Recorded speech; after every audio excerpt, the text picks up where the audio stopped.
Comment simplement réaliser, installer et configurer un réseau Wi-Fi professionnel et communautaire comme un pro?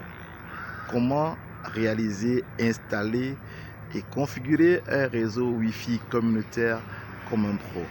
Bonjour, mon nom est Jocelyn Maglar Yumbi, tout petit ingénieur de télécommunications, blogueur, youtubeur, entrepreneur numérique et enseignant chercheur dans quelques grandes écoles, spécifiquement à l'IUT Photo Victor de Banjul de l'université de Tchang.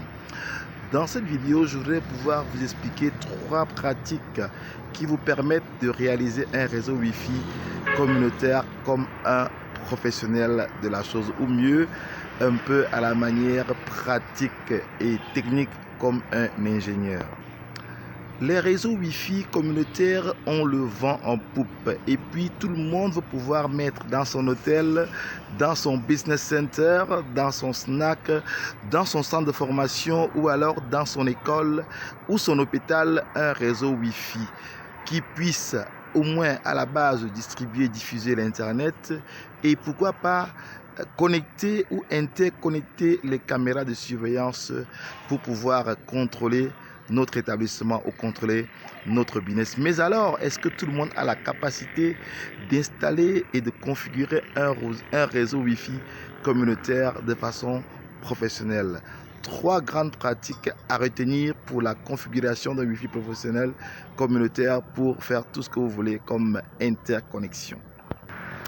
Alors, premièrement, vous devez pouvoir maîtriser les architectures en télécommunication. Il y en a 3. Point à point, point à multipoint, multipoint à multipoint. Deuxièmement, vous devez pouvoir savoir faire le choix de votre équipement. On ne choisit pas un routeur Wi-Fi au hasard. Il faut maîtriser 2 paramètres pour pouvoir faire le choix d'un routeur Wi-Fi, le chipset et les fonctionnalités du routeur en question. Et troisièmement, il faut savoir faire les configurations de base et savoir comment faire l'extension de votre réseau Wi-Fi pour avoir une bonne couverture. Alors, en 1, la maîtrise des architectures. Nous avons en télécommunication 3 architectures fondamentales. Les liaisons point à point pour les liaisons longue distance, les liaisons point à multipoint pour les hotspots avec des antennes omnidirectionnelles qui ont des couvertures de 360 degrés. Et puis en 3, les architectures multipoint à multipoint qui permettent d'assurer l'extension des réseaux et puis d'amener les réseaux à des distances importante de centaines de mètres et même des kilomètres. En deux, vous devez pouvoir faire le bon choix de vos équipements ou de votre routeur Wi-Fi. Il faut savoir c'est quoi le chipset et les fonctionnalités de votre routeur. Un chipset, c'est le microprocesseur de votre routeur qui est en fait un micro-ordinateur qui est localisé dans le routeur, dans l'access point, dans le point d'accès.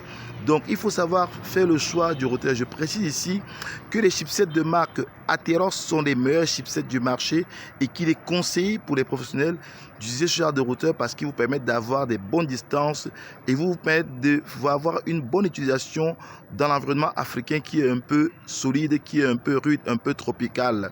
Donc, on vous conseille d'utiliser les chipsets Atheros pour pouvoir réaliser des routeurs ayant des chipsets Atheros pour pouvoir réaliser vos routeurs, vos réseaux Wi-Fi comme des professionnels. En dehors du chipset, il faut savoir les fonctionnalités de votre routeur. Il faut voir dans le carton ou alors sur la notice de votre routeur, c'est quoi les fonctionnalités. Est-ce que ça fait client, ça fait AP, est-ce que ça fait répéteur ou alors est-ce que ça fait uniquement AP routeur, ça veut dire est-ce que ça diffuse seulement les ondes Wi-Fi tout autour de vous. Alors, après l'architecture et après le choix de l'équipement du routeur, il y a en 3, savoir configurer son routeur et puis faire l'extension du réseau avec des architectures multipoint à multipoint. Ceci est important et capital. Avant de commencer à configurer un routeur, vous devez pouvoir avoir l'adresse IP du routeur qui est indiquée sur le carton ou sur la notice de votre routeur. Il est donc important pour vous de bien lire la notice avant de commencer la configuration de votre routeur. Ceci vous permet d'avoir la bonne adresse, de ne pas la chercher ou de ne pas être obligé de resetter, c'est-à-dire de remettre à zéro votre routeur avant de le configurer. Voilà donc les 3 grandes pratiques que vous devez comprendre et maîtriser pour pouvoir configurer un routeur, pouvoir configurer un réseau Wi-Fi communautaire comme un professionnel. Alors, en complément à cette vidéo, vous êtes libre de recevoir le guide du gros mensonge sur le Wi-Fi qui est enseigné dans les écoles. Vous avez bien compris, le gros mensonge sur le Wi-Fi qui est enseigné dans les écoles. Pour le recevoir, vous indiquez juste votre adresse email et si possible votre numéro WhatsApp pour que nous puissions vous envoyer le guide pratique à travers votre adresse email. Quant à moi, je vous dis ciao, à très bientôt dans les aventures de Cyber Village et dans les chroniques Cyber Village. Bye bye.